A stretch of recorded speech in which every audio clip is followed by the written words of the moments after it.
Good morning, everybody.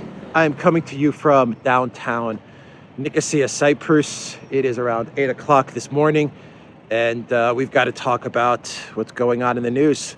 We got Russia, Ukraine to talk about, of course, and we've got to talk about what's going on in Pakistan real quick. We'll do an update there, and I've got a really good clown world with regards to Elensky. A really good clown world. So let's talk about Pakistan real quick. I've been covering the story with regards to Imran Khan and the regime change that has taken place. And I'm going to put up some photos, video of the protests that took place yesterday in various cities in Pakistan, including the capital of Islamabad. And I mean, it was just massive, absolutely massive. And the people are not happy with this regime change at all, and they're not happy with the fact that a puppet government is going to be brought in to Pakistan. I mean, the implications are huge, to be honest. I mean, I don't think we've really thought out. I haven't really thought out what this means if Pakistan is run by a puppet government. It means it's a big problem for China, for the One Belt, One Road. It's a big problem for Afghanistan. There might be some more activity in Afghanistan if Pakistan falls under a puppet government, which is big news. The U.S. re-engaging with Afghanistan. Can you imagine that? I believe there were missile strikes actually yesterday as well, cruise missiles that the U.S. launched into Afghanistan. I'm not sure. I heard that somewhere. Maybe I heard it on George Galloway's show, but I have to research that. Let me know in the comments down below if there was something that happened in Afghanistan, if there were cruise missiles that were sent to Afghanistan, launched to Afghanistan. And then, of course, the implications with India. You know, Imran Khan was a leader who was looking for a type of rapprochement with India. And now that he's gone, you know, what's going to happen there? So, I mean, the implications are huge and on a global geopolitical level, but were the protests massive. I mean, massive in support of Khan. We'll see where this goes. We will see what's going to happen. There's no doubt about it that in my opinion, the support for Khan's PTI party and for Khan, the man himself, is overwhelming, but I could be wrong. Anybody in Pakistan, let me know how much support Khan really has. But if you go by the amount of people that poured onto the streets, I've never seen anything like it in support of Khan and against this regime change. So that's the update with Pakistan. We're going to have to follow this story because, like I said, the implications on a geopolitical level are massive, absolutely massive. So we have the story about Pakistan. There's another story I want to correct, actually. Yesterday, I talked about the Mariupol, the latest failed evacuation in the steel factory, Azovstal, and it was with this boat, this dry cargo ship that broke away from a caravan of ships and tried to dock in the close to the steel mill and evacuate whoever or whatever is in that steel mill. I believe we have confirmation that the boat, even though it was registered in Malta, was actually a Turkish boat. So I talked about how Macron spoke with Erdogan multiple times to try and figure out a way to evacuate whoever or whatever is in that steel factory. If it's a Turkish boat, is it a rogue? Is it under Erdogan's order? I don't know. But I think it's a rogue. I think it's just a Turkish ship registered in Malta. Something like that is going on. And I don't think it has any connection to Erdogan. But I thought that was interesting to bring up. I also want to correct one of the things that I said with one of the communications that was intercepted as this ship was approaching the port. The quote that was going around the internet and all over Telegram was that the communication intercepted was "Maniac, I'm coming for you," and I was like, that's kind of a strange message to send out. Actually, many of the fluent Russian speakers in the comments section corrected that communication for me. what was actually said was Mayak idukovam. And idukovam is coming for you in Russian. It's actually the formal kovam. The informal would be kutebya or kutebye. But the first part, maniac, is not correct. It sounds like maniac in English, but what was actually said was mayak. And mayak means lighthouse, like a lighthouse. I'm coming for you. But it was translated as maniac, I'm coming for you. But the Russian word mayak, it's like it has the ya, which is like the backwards, for us, the backwards are, ya, k, mayak, lighthouse, I'm coming for you. So that was the message that was intercepted in this failed evacuation. I thought that was interesting. It makes sense now. It kind of makes sense. Lighthouse, I guess. Maybe it's like a code or something.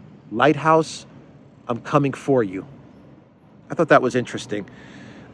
Who's in there? I think, NATO, French soldiers, trainers, commandos. Boy, would it be bad if this got out right around the second round of the French elections for Macron, wouldn't it? It would be really, really bad and uncomfortable.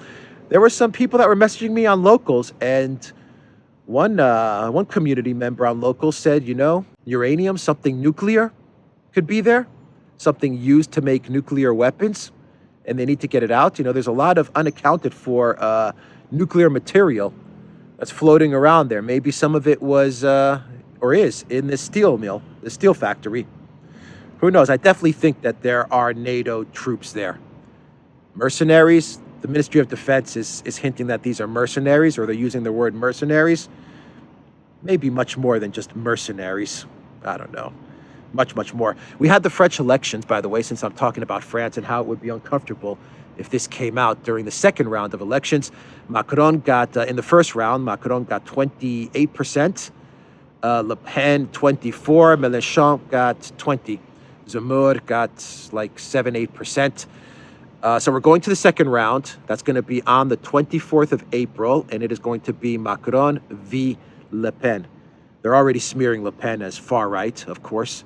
How come they don't call Macron a globalist puppet or far, instead of, if Le Pen is far right, can we say that Macron is far globalist or far Klaus Schwab? Something like that, or under the thumb of Klaus Schwab? I mean, I'm so sick of them. Everything is far right, except for the real far right that they're supporting in Ukraine. Le Pen is far right, but NAZIs in Ukraine is all good.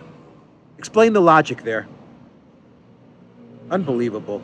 I mean, it's just lies. Lies upon lies upon lies. Anyway, Zemmour has already told the people that voted for him to vote for Le Pen. He's already endorsed Le Pen, from what I understand. Unfortunately, Mélenchon, who's on the left, Zemmour is on the right, Mélenchon's on the left, he actually, if I got this correct, he actually told the people that voted for him, 20%, not to vote for Le Pen. I hope that is not accurate, but if that's accurate, that's not good. The latest poll that I saw had Macron winning in the second round with 51%. But we've got 2 weeks to go, and a lot can happen. Like, I don't know, maybe Putin having these French guys come out and parading them. I don't know, maybe something like that. Maybe Putin parading French NATO or French mercenaries in front of the world that were fighting alongside NAZIs in Mariupol. I think that might change the trajectory of the second round. Just a thought. Sticking with what's going on in Ukraine and Putin, we have confirmation that today the Austrian Chancellor, Karl Nehammer, is going to be visiting Moscow. And this is confirmed.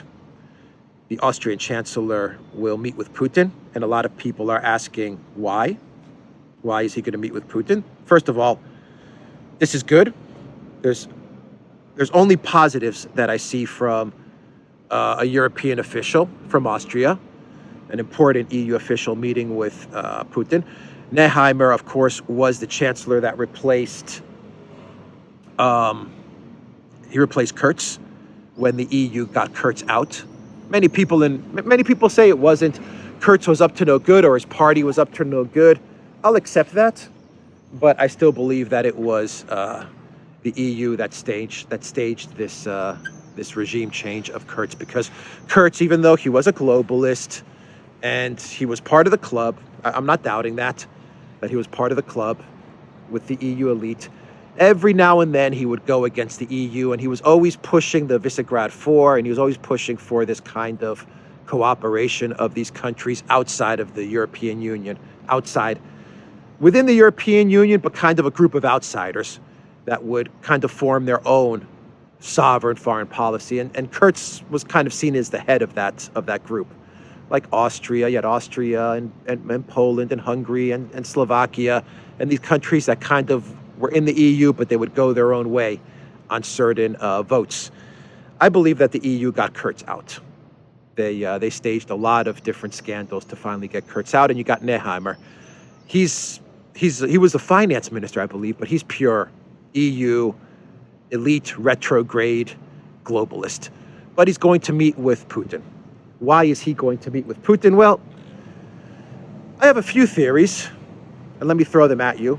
This is downtown Nicosia, by the way, and it's early morning, and I'm actually in a cemetery, and there's a church right there, but this is the center of Nicosia. I mean, I'm like downtown, and there's a small cemetery, and there's a nice little church here, and then there's a bunch of coffee shops where I'm going to go to right across the street and edit this video and get this video up.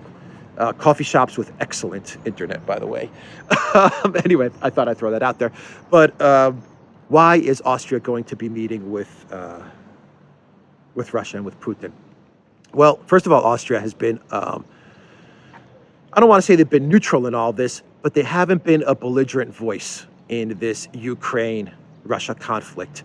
They haven't been Germany or France or Poland. You know, they haven't been clutching their pearls and pulling out their hair over what's happened in Ukraine. And they haven't been openly calling for massive escalation in World War III. Like, once again, France, Germany, Poland, these countries have been really pushing for an all-out war. So Austria has been a very calm voice when you put it in perspective. I'm not saying they're calm, but in perspective, given some of the rhetoric that's coming out of other EU countries, the Baltic states, for example, Austria has been a calming voice in all of this. Another reason is Austria is a neutral. It has the reputation of being a neutral country. I don't believe Austria's in NATO either. I don't believe they're in NATO. Are they in NATO? I don't think so. But correct me if I'm wrong there in the comments as well. But either way, Austria does have the reputation of being a neutral country. Now, why is Nehammer meeting with Putin? I think that's one of the reasons. Maybe it's the reputation of Austria. It's the fact that they have been calmer throughout this crisis and this conflict. Is Nehammer going to meet with Putin so that he could try to convince Putin to stop the military activity? That's possible. But I think Russia's going to say, that's fine as long as Ukraine meets our demands, which, if you go by the statements of Joseph Borrell and guys like this in the EU, there's no way that Ukraine wants any kind of negotiated peace. I mean, Borrell said the only path to resolve this is war, conflict. He says the only solution is a military solution. That was the foreign minister of the European Union. So I don't think that negotiation is going to happen. I don't think that's on the table. But perhaps Austria is going to be visiting, the Austrian Chancellor is going to be visiting with Putin to float that idea out there. There's the idea that the Austrian Chancellor is going to talk about energy. And maybe he wants Putin to backtrack on the gas for rubles. Something along those lines. I doubt that as well. Maybe the Austrian Chancellor is going to go there to warn Putin that if he doesn't back down, the EU is going to escalate. Not only economically, maybe the EU and the collective West will escalate militarily. Perhaps, but I don't think so. That doesn't seem like it fits this diplomatic visit from the Austrian Chancellor. But perhaps he's going there to deliver an ultimatum. But I think the real reason, this is just my thoughts, the real reason is he wants to find a solution to all of this because Russia is winning. And we're going to see a collapse of the Ukraine state. I look at this in the same way as to what happened in 2015, when the East Ukraine was in a war with the rest of Ukraine, with the West, with Poroshenko and his army. Donetsk and Lugansk, the Donbass, they were winning that war. And they had a bunch of, thousands upon thousands of Ukraine military surrounded in a town called Debaltsevo. And they had them in a cauldron. And they were about to annihilate this cauldron. And Angela Merkel called up Putin, and she wanted a meeting. She got that meeting, and she convinced Putin for the Minsk to orchestrate the Minsk Accords. In other words, a surrender document. She convinced Putin, look, all these thousands of soldiers are going to get annihilated. They're in a cauldron. They're trapped. They're going to get killed. And effectively, the Ukraine military is going to lose this war to the Donbass. Inside of that cauldron, there are there's credible information that inside of that cauldron in Debaltsevo were thousands upon thousands of NATO soldiers. Because remember, in 2015, it was very much a proxy war as well. It was of course, it was the Donbass versus Ukraine proper, but it was also Russian proxies versus NATO proxies. And inside this cauldron, there's credible information that there were thousands upon thousands of NATO soldiers trapped, and they were going to get annihilated. Putin agreed to accommodate Merkel, and they put together the Minsk Accords. And Poroshenko effectively surrendered. That's what the Minsk Accords were. It was a surrender document. And if Ukraine had followed the Minsk Accords, we would not be in the mess we're in. But that's a different video. I think that maybe the Chancellor is going to meet with Putin because you're seeing a very similar situation shape up in Ukraine. In other words, you have this massive cauldron of 60, 70, 80,000 troops that are about to get annihilated. I mean, we're getting reports every day that the Russians are moving more and more troops, more and more artillery into position. They've already got airstrikes going. They're softening up the targets in this area. Logistics are cut off. Supplies are cut off. Gas, fuel, they can't get any of that. Food, water, nothing. No support. And these troops are sitting ducks. 60, 70, 80,000. What if you had a few thousand NATO troops trapped there as well? Maybe the Chancellor is meeting with Putin to figure out a way to get a peace, because he sees what's happening. And when these troops get annihilated by the Russian military that are trapped in this cauldron, it would effectively mean the Ukraine project is once again in jeopardy of collapsing, and the collective West can't have that. So maybe this meeting is about getting Putin to once again find a solution, compromise, and come up with a Minsk 3, a Minsk 4. I don't know. After this meeting with Putin, if Putin does decide to accommodate the EU, which I don't think he will, but who knows, then maybe the plan is to then go to Zelensky and to push Zelensky for some sort of compromise. But Boris Johnson was in Kiev, and why was Boris Johnson in Kiev? Not only to deliver military equipment and money, which I think that money would be much better used to go to the people of the UK instead of the people of Ukraine, but hey, what do I know? I'm just a guy walking around Cyprus with a camera. But Boris Johnson was also there to warn Zelensky not to agree to a peace or a ceasefire. That's why Boris Johnson was really there. He was telling Zelensky, don't you dare agree to a ceasefire. That was his message to Zelensky. And while we're talking on Zelensky, so that's what I think is going on with this meeting with the Austrian Chancellor and the Russian president. I think there's much more than just looking to find a solution, I believe, in a simple way. I think the Europeans are nervous that, which way should I go? Let's go this way. I think the Europeans are nervous that this cauldron is going to be a decisive blow to to the Ukraine project, this cauldron in the Donbass. Anyway, while we're on the subject of Zelensky, so Zelensky is, isn't it interesting? This is my clown world, by the way. Isn't it interesting that we're talking about all the world leaders that can come and go inside of Ukraine? I mean, they're traveling to Kiev, no problem. Von der Leyen, Borrell, Boris Johnson. The videos of Boris Johnson of him walking around the streets of Kiev, no problem. Everything seems very normal. Boris and Zelensky are just taking a stroll on Krechtik, the main street in downtown Kiev.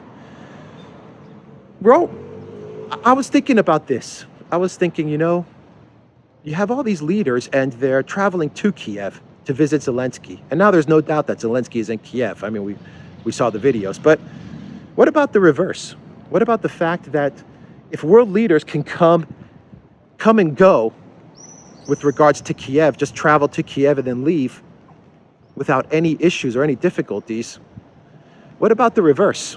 What about the fact that Zelensky can most likely come and go from Kiev? In other words, Zelensky can easily be traveling from Kiev to Poland, no problem. What if Zelensky is actually traveling on the same train with Boris? Or he was on the same train with Ursula von der Leyen and Borrell. Maybe he's like in Poland, they visit him in Poland, they take the train together into Kiev, and then they leave together. Because if these leaders can just, pop in and out of Kiev, well, why can't Zelensky just pop in and out of Kiev? Just a thought I'd throw there at you guys. But, I mean, why not? I think it's very plausible. So, while we're on Zelensky, let's do our clown world and wrap up this video. The clown world has to deal with Zelensky. So Zelensky gave another interview yesterday. That's all he does, interviews and speeches to parliament. And in this interview, I think it was with the Economist. So check out these photos, these tweets and these photos of this interview.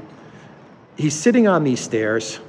They have all these elaborate lights. I mean, this is like a real deal production. I mean, this is not like just some guy with a phone or a webcam. I mean, this is professional stuff. Once again, if they're in Kiev, all of this equipment, these crews, the journalists, the interviewers, everyone's just going in and out of Kiev. There's no problem, it seems, at all with accessing Zelensky in Kiev, or even if Zelensky is traveling with them. Zelensky's sitting there on the stairs. You have an entire set, lighting, crews are there filming it. They're doing this interview. Everything is absolutely professional. I mean, top-notch production. And Zelensky's sitting there on the steps, and you have these bags, supposedly sandbags, to show that, Zelensky's this tough leader, and this is a military situation in this palace. Even in this palace, where Zelensky is hunkered down, and he has these sandbags on the stairs. Why do you have sandbags on the stairs? Well, if you take a closer look, a lot of people are saying these aren't even sandbags. These are bags of sugar or flour. And it's just all staged. These are all props. All of it. This is the clown world. This is the clown world we're living. All of this is staged. I wish more people would just understand that Zelensky, his entire team, his entire staff, their production experts, their directors, they were from his TV show, Servant of the People, all of them. These are professionals. Couple that with the PR firms in the UK and the US that are actively working to create this production. This is all staged. He's sitting on the palace stairs, very professional setup for this interview, to paint Zelensky as some sort of hero. Sandbags behind him. Why are sandbags sitting on a stair in his home or in this presidential palace, wherever he is? Doesn't make any sense. But anyway, he has these sandbags there, and they're not even sandbags. People are saying these are bags of sugar and flour. Everything is just a prop. These are all props. All of it, they're just props. And they even put out a video the other day, his production crew, his propaganda crew. This was a nasty video, and I can't even put this up, but I'll put a photo of it, and if you go on Telegram, you'll find this video. Gonzalo Lira put this up on his channel, the whole video, but I have to warn everybody, it's It's pretty graphic and disgusting. But this is the propaganda that they're putting out there. And why do I talk about this video in a Clown World segment? Because if you look at that propaganda video that they're putting out, which is openly calling for the killing of Russians in a very brutal way, you'll realize that it is no different than ISIS propaganda, IS propaganda that we saw in Syria. No different. The Zelensky regime is no different than the jihadists and IS, the Islamic State, in Syria. That was in Syria. They are no different. Even the propaganda that they're putting out is exactly the freaking same. It's all fake. It's all fake propaganda. Zelensky is a puppet clown wearing high heels who is leading us to World War III. People need to wake up. Everybody needs to wake up. This is all slick production. It's a slick PR production campaign. And once again, the internet saw the setup for Zelensky the other day during this interview, and they said, this is not real. This is not authentic. And it isn't.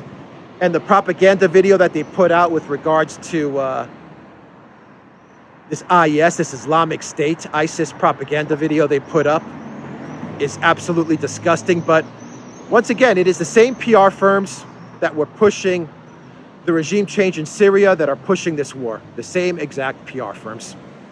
The same exact propaganda.